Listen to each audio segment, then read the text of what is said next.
ನಮ್ಮ ಬ್ರೇಕಿಂಗ್ ನ್ಯೂಸ್ಗೆ ಸೇರಿದ್ದಕ್ಕಾಗಿ ಧನ್ಯವಾದಗಳು. ಇದು ಈ ಸುದ್ದಿಯ 1 ನಿಮಿಷದ ಸಾರಾಂಶ.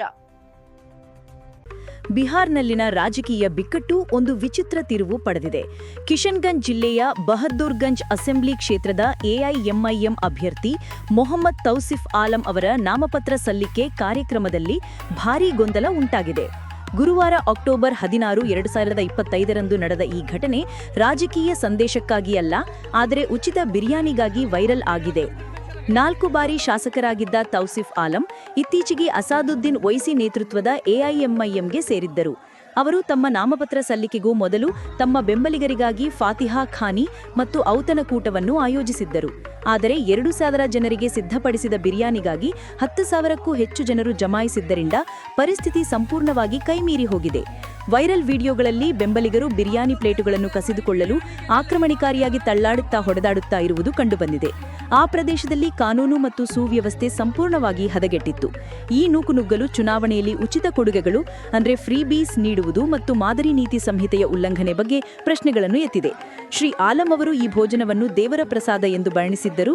ರಾಜಕೀಯ ವಿರೋಧಿಗಳು ಮತ್ತು ಚುನಾವಣಾ ವೀಕ್ಷಕರು ನಾಮಪತ್ರ ಸಲ್ಲಿಕೆಯ ದಿನದಂದು ಇಂತಹ ಭವ್ಯ ಭೋಜನಗಳ ಬಗ್ಗೆ ಪ್ರಶ್ನಿಸುತ್ತಿದ್ದರು. ನಮ್ಮ ಸುದ್ದಿಯ ಸಾರಾಂಶವನ್ನ ನೋಡ್ತೀರಿ. ವಿವರವಾದ ವರದಿಗಾಗಿ ದಯವಿಟ್ಟು ಈ ಸುದ್ದಿ ವಿವರಣೆಯನ್ನ ಮುಂದೆ ನೋಡಿ.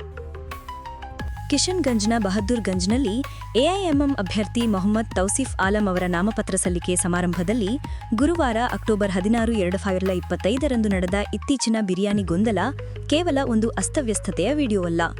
ಇದು ಭಾರತದಲ್ಲಿ, ವಿಶೇಷವಾಗಿ ಬಿಹಾರ್ನಂತಹ ರಾಜಕೀಯವಾಗಿ ಸೂಕ್ಷ್ಮ ರಾಜ್ಯದಲ್ಲಿ ಚುನಾವಣಾ ಪ್ರಚಾರದ ಸಂಕೀರ್ಣ ಮತ್ತು ವಿವಾದಾತ್ಮಕ ಅಂಶಗಳ ಬಗ್ಗೆ ಆಳವಾಗಿ ಹೇಳುತ್ತದೆ. ತೌಸಿಫ್ ಆಲಂ ಸೀಮಾಂಚಲ ಪ್ರದೇಶದ ಅನುಭವಿ ರಾಜಕೀಯ ವ್ಯಕ್ತಿ.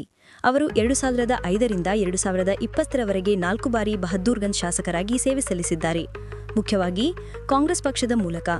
ಒಂದು ಮಹತ್ವದ ರಾಜಕೀಯ ಬದಲಾವಣೆಯಲ್ಲಿ ಅವರು ಇತ್ತೀಚೆಗೆ ಅಸಾದುದ್ದೀನ್ ಒವೈಸಿ ನೇತೃತ್ವದ ಆಲ್ ಇಂಡಿಯಾ ಮಜ್ಲಿಸೆ ಇತ್ತೆಹಾದುಲ್ ಮುಸ್ಲಿಮೀನ್ ಎಐಎಂಐಎಂಗೆ ಸೇರಿದರು.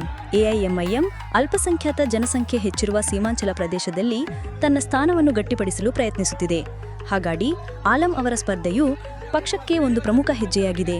ಈ ಕಾರ್ಯಕ್ರಮವನ್ನು ಅವರು ತಮ್ಮ ನಾಮಪತ್ರಗಳನ್ನು ಸಲ್ಲಿಸುವ ಮೊದಲು ಅವರ ನಿವಾಸದಲ್ಲಿ ಆಯೋಜಿಸಲಾಗಿತ್ತು. ಆಲಂ ಅವರು ಇದನ್ನು ಫತಿಹಾ ಖಾನಿ, ಒಂದು ಧಾರ್ಮಿಕ ಸಮಾರಂಭ ಮತ್ತು ನಂತರ ಔತಣಕೂಟ ಎಂದು ಹೇಳಿಕೊಂಡರು. ಹಿಂದಿನ ರಾಜಕೀಯ ಘಟನೆಗಳಲ್ಲಿ, ವಿಶೇಷವಾಗಿ ಉನ್ನತ ಮಟ್ಟದ ನಾಮಪತ್ರ ಸಲ್ಲಿಕೆ ಸಂದರ್ಭಗಳಲ್ಲಿ ಸಾರ್ವಜನಿಕ ಬೆಂಬಲ ಮತ್ತು ಉತ್ಸಾಹವನ್ನು ಪ್ರದರ್ಶಿಸಲು ಇಂತಹ ಕೂಟಗಳನ್ನು ಆಯೋಜಿಸುವುದು ಸಾಮಾನ್ಯವಾಗಿದೆ. ಆದರೆ ಈ ಬಾರಿ ಸೇರಿದ ಜನಸಂದಮವು ವ್ಯವಸ್ಥೆಯ ಲೆಕ್ಕಾಚಾರವನ್ನು ಮೀರಿತ್ತು. ಅಭ್ಯರ್ಥಿಯ ತಂಡವು ಸುಮಾರು 2,000 ಜನರಿಗೆ ಬಿರಿಯಾನಿ ವ್ಯವಸ್ಥೆ ಮಾಡಿತ್ತು.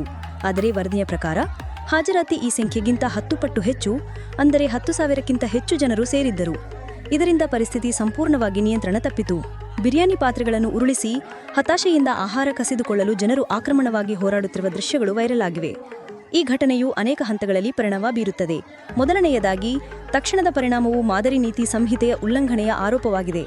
ನಾಮಪತ್ರ ಸಲ್ಲಿಕೆಯ ದಿನ ಆಹಾರ ಅಥವಾ ಇತರ ಪ್ರೋತ್ಸಾಹಕಗಳನ್ನು ವಿತರಿಸುವುದು ಮತದಾರರಿಗೆ ಲಂಚ ನೀಡುವುದಕ್ಕೆ ಸಮನಾಗಿದೆ.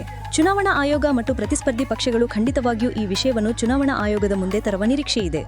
ಎರಡನೆಯದಾಗಿ, ಈ ಘಟನೆಯು ಸಾರ್ವಜನಿಕ ಕಾರ್ಯಕ್ರಮವನ್ನು ನಿರ್ವಹಿಸುವ ಅಭ್ಯರ್ಥಿಯ ಸಾಮರ್ಥ್ಯದ ಬಗ್ಗೆ ನಕಾರಾತ್ಮಕವಾಗಿ ಪ್ರತಿಬಿಂಬಿಸುತ್ತದೆ ಮತ್ತು ಸಾರ್ವಜನಿಕ ಸುರಕ್ಷತೆಯ ಬಗ್ಗೆ ಸಮೀರ ಪ್ರಶ್ನೆಗಳನ್ನು ಹುಟ್ಟುಹಾಕುತ್ತದೆ.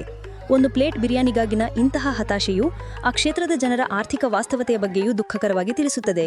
ಎಲ್ಲಿ ಉಚಿತ ಆಹಾರವು ರ್ಯಾಲಿಗೆ ಜನರನ್ನು ಸೆಳೆಯುವ ಪ್ರಬಲ ಮಾರ್ಗವಾಗಿದೆ. ಕಿಶನ್ಗಂಜ್ನ ಗರ್ಗಾಮ್ ನಿಲ್ಲಿಕ್ ನಿವಾಸಿ ತೌಸಿಫ್ ಆಲಂ ಅವರು ಸಾರ್ವಜನಿಕವಾಗಿ ಈ ಕೃತ್ಯವನ್ನು ಸಮರ್ಥಿಸಿದರು. ಇದು ಮತ ಕೇಳಲು ಅಲ್ಲ, ಆದರೆ ಪ್ರೀತಿಯನ್ನು ಹಂಚಲು ಮತ್ತು ಭಗವಂತನ ಪ್ರಸಾದವನ್ನು ಹಂಚಲು ಎಂದರು. ಸದ್ಯಕ್ಕೆ ಯಾವುದೇ ಎಫ್ಐಆರ್ ಅಥವಾ ಪೊಲೀಸ್ ತನಿಖಾಧಿಕಾರಿಯ ಹೆಸರಿನ ಬಗ್ಗೆ ಅಧಿಕೃತ ದೃಢೀಕರಣವಿಲ್ಲದಿದ್ದರೂ, ಸ್ಥಳೀಯ ರಾಜಕೀಯ ವರದಿಗಾರರು ಬಹದ್ದೂರ್ಗಂಜ್ ಪೊಲೀಸ್ ಠಾಣೆಯು ಈ ಗೊಂದಲ ಅಥವಾ ನೀತಿ ಸಂಹಿತೆಯ ಉಲ್ಲಂಘನೆಯ ಬಗ್ಗೆ ಅಧಿಕೃತ ದೂರುಗಳಿಗಾಗಿ ಪರಿಸ್ಥಿತಿಯನ್ನು ಗಮನಿಸುತ್ತಿದೆ. ತೌಸಿಫ್ ಆಲಂ ಅವರಿಗೆ ಈ ಹಗರಣವು ಎಐಎಂಎಂಗೆ ಅವರ ರಾಜಕೀಯ ಜಿಗಿತವನ್ನು ಮರೆಹಾಕಬಹುದು ಮತ್ತು ಸುವ್ಯವಸ್ಥೆ ಮತ್ತು ಜವಾಬ್ದಾರಿಯುತ ಪ್ರಚಾರಕ್ಕೆ ಮಹತ್ವ ನೀಡುವ ಮತದಾರರ ಬೆಂಬಲವನ್ನು ಕಳೆದುಕೊಳ್ಳಬಹುದು. ಬಿರಿಯಾನಿ ಲೂಟಿಯ ದೃಶ್ಯಗಳು ಬಿಹಾರ್ನಲ್ಲಿ ಶಿಸ್ತರ ರಾಜಕೀಯ ಶಕ್ತಿಯಾಗಿ ತಮ್ಮನ್ನು ತಾವು ಪ್ರಸ್ತುತಪಡಿಸುವ ಎಐಎಂಎಂನ ಗುರಿಯನ್ನು ಕ್ಷಣಿಕವಾಗಿ ರಾಜಿಗೊಳಿಸಿದ್ದಾರೆ. ಈ